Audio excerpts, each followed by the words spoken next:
Alright, kuha tayo ng banana leaves kasi gagawa tayo ng hot cake. Oh, kunin muna kita dahil ayan, gawa tayo ng hot cake. Oh. Hot cake. Gawan tayo ng hot cake. Request ni Bella. So, we have 2 cups of flour. Lagyan natin ng evaporated milk.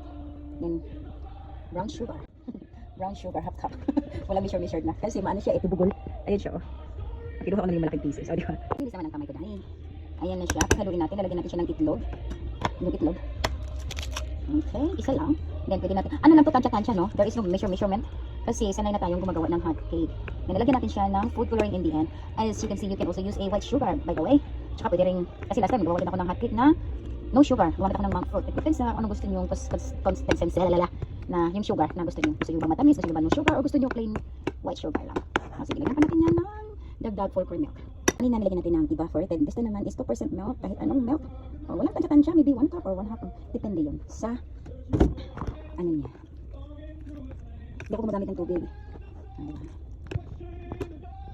And we have to put some 1 teaspoon of baking powder. Balik uy, balik ka. Yan, paghaluan natin until mag-dissolve ang lahat. Okay. Lagyan natin siya ng food coloring. Then kapag lutuin na, make sure na lagyan natin siya ng star margarine. Then bubura ng sprinkle of sugar. Ito yung sugar natin. Char. Ito na yung food coloring natin. So pipili tayo ng kulay yellow para magiging hot cake ang kulay. Kasi di ba plain lang? O di ba? Ayan. Paghaluin pa natin to. Okay, hanap tayo ng yellow color. Coffee. So this is yellow. This is orange. Oh, this one is orange. This one is yellow. See? Yellow food coloring. Pwede natin dito. Buksan natin. Ay, di naman bukas. Nabuksan na natin. So bubura natin ng 1, 2, 3, 4, 5. Tingnan natin.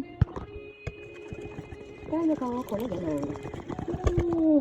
O, diba? Buburan pa natin para lagyan natin ng orange tayo. Ito naman orange. Nakapiri yung orange para magiging yellow. Oh, so pa yan. Ayan. Ayan, orange pwede. Pwede rin pula. Nasa kayo yung pula. Pwede rin sa pula. The brick. Alright, there's also color. The color. Gray. Ayun naman. Pinaghalo natin ang yellow, 5 squirt, then orange just 1 or 2, then red just 1. So ito na yung kulay niya for our hot cake. Hindi siya yellow no? So may ganun balik sa tayo. Tara, luto na tayo ng hot cake. Yung banana leaves natin na hinarvest natin sa likod ng bahay, lagayan natin siya ng hot cake. Yan yung hot cake natin. Manipis lang para siyang tortilla, no? But no, not really manipis, but kung sa Pilipino ko siya, para siyang pan-snack store dessert. Lagyan natin ng margarine. Kapag ganito na siya, binabalik na natin. So, gamit natin ang salad master na shadow. So, bihira natin ito siya gamitin kapag gagawa lang tayo ng tawag dito. Ganito. Or itlog. O, diba? Uy, nabasag. Kasi lang. Ano pa naman yung trial. Yan yung hatik natin. Ano siyang crepes? Ang diba? Nilagyan mo siya ng back-to-back na star margarine.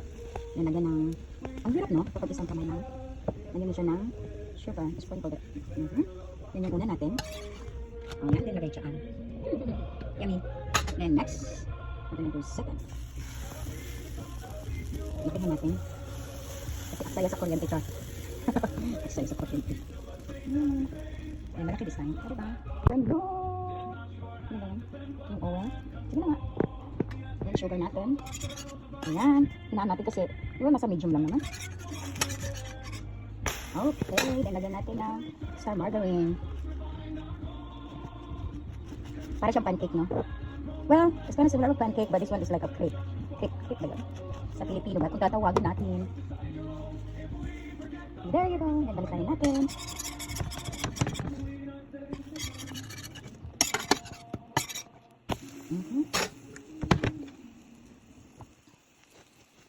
Ay.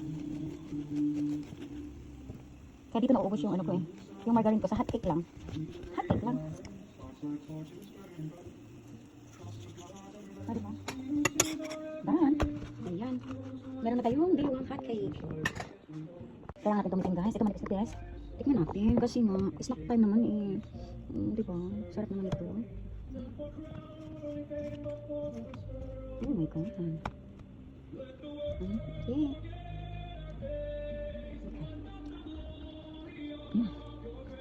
Ang sarap naman ito. Gusto kang tumibala na naman.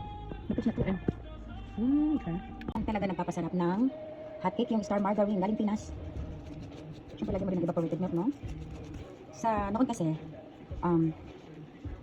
ito talaga snack namin, ng kabataan ko. Tatlo nilang tuta, 1 piso. Malaki yun. Kumuha na ako dun, hindi na ako makakain. Ang time ni Bella, kumain na ako. Kami na, nagawa natin. Yan na yung hotcake natin. Tapos na, ilan nagawa natin? 1, 2, 3, 4, siguro mga 10. So, maybe 10. Oh, sarap na ito. Hotcake.